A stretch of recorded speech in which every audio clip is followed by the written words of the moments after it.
حضور منطق التعس حضرت سلیمان صلی اللہ علیہ وسلم کے بارے میں آتا ہے، منطق التعس سے مراد کیا؟ تیر کیا ہوتے ہیں؟ یہ تو ظاہری طور پر تو پرندے ہیں نا، لیکن روحانی طور پر ایک سعید روح ہے، جس طرح آپ جانتے ہیں ان کی اپنی ایک زبان ہے جی، وہ سمجھتے ہیں اس کو. وہ اسی طرح ہی حضرت سلیمان صلی اللہ علیہ وسلم جانتے تھے. نہیں ضروری نہیں، وہ جو طیور ہیں وہاں، وہ اس سے مراد فوجی دستے ہیں بعض جن میں غیر معمولی صلاحیتیں فلائنگ اٹیکس کرنے کی، اور وہ اسی نسبت سے ان کا نام تیار رکھا گیا ہے. اور ان کے اندر ان کی خاص کوئی اصطلاح زبان بھی چلتی ہوگی، جس طرح وہ پاس ورڈز ہوتے ہیں اور لازبان ہوتی ہیں.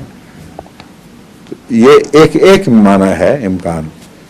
دوسرے، اس زمانے میں تو ثابت نہیں ہے کہ پرندوں کی کوئی زبان حضرت سلیمان نے استعمال کی ہو اور اس سے استفادہ کیا ہو اور واقعتاً پرندے آپ کی غلامی کرتے ہوں، بالکل قطعاً ثابت نہیں. اس لیے منطق الطیر سے مراد یا تو وہ روحانی معنی لیں گے یا پھر یہ معنی لیں گے کہ پرندوں میں بھی ایک صلاحیت موجود ہے، اور آئندہ زمانے میں کوئی ایسی دریافت ہوگی جس سے پتہ چلے گا کہ پرندوں کے آپس میں بولنے چالنے کے بھی کچھ قوانین ہیں.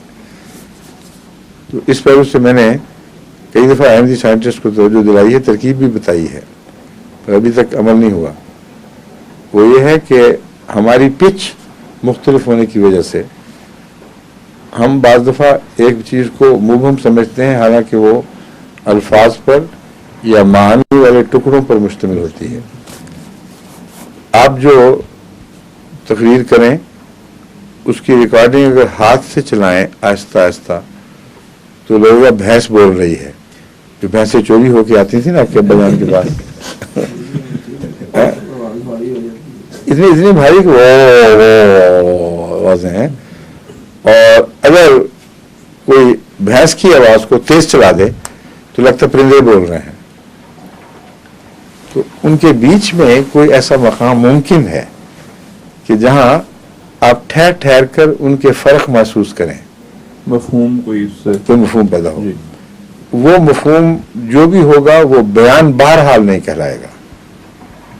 اس لیے یہ ترجمہ کرنا کہ پرندوں کی ایسی زبان تھی جیسے انسانوں کی زبان تھی، حضرت سلیمان کو پتہ ہے، یہ ویسی جھوٹ ہے کیونکہ قرآن کریم اس کے خلاف ہے. قرآن کریم نے کہیں اشارتاً بھی عام جانوروں کو انسانوں کی طرح کا بیان دینے کا ذکر نہیں فرمایا.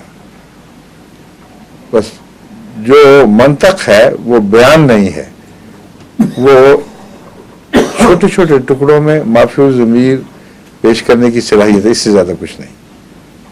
اور ان سے زبان نہیں بنتی، ہر دفعہ وہی آواز اٹھے گی. اب میں کبوں کو ڈالتا ہوں صبح روٹی، تو جب وہ ان کی ایک خاص آواز اٹھتی ہے، بس مجھے پتہ لگ جاتا ہے کہ اب یہ کبھی نیچے نہیں اتریں گے، کیونکہ اس آواز میں ایک غصہ، ایک بدمزاجی پائی جاتی ہے. وہ ڈرے ہوتے ہیں کسی کتے کے گزرنے سے، کسی اور بات سے، تو خاص آواز نکلتے ہیں. اور کبھی بھی یہ نہیں ہوا کہ میں نہ پہچانا ہو. مڑ کے دیکھتا ہوں تو اسی طرح اوپر پھر رہے ہیں یا درخت پر بیٹھے ہوئے ہیں، تو ان کی آوازوں میں بھی بلانے کا انداز اور ہے، خوف دلانے کا اور ہے. سی گلز کی آواز پہ تحقیق ہو چکی ہے، وہ خوف دلانے والی آواز ان کی مختلف ہے. اسی طرح دوسرے جانوروں پر بھی ہو چکی ہے. تحقیق شدہ باتیں ہیں، اس میں کوئی شک والی بات نہیں. تو منطق سے وہ مراد ہے. اگر ظاہری لینا ہے تو منطق سے وہ مختلف ٹکڑوں میں ان کے کمپیوٹرائزڈ میسیج جو خدا نے ان کو دے رکھے ہیں ان کا بیان وہ کرتے تھے. اگر حضرت سلیمان کو اس کی سمجھ آتی ہوگی تو اس میں کیا تعجب کی بات ہے، کیا حرج ہے؟ اس میں یہ بھی لے سکتے ہیں کہ جس طرح کے حضور جو ہے نا مختلف قوموں کے، اس میں یہ بھی سوچ سکتے ہیں کہ وہ ختم ہو چکا ہے.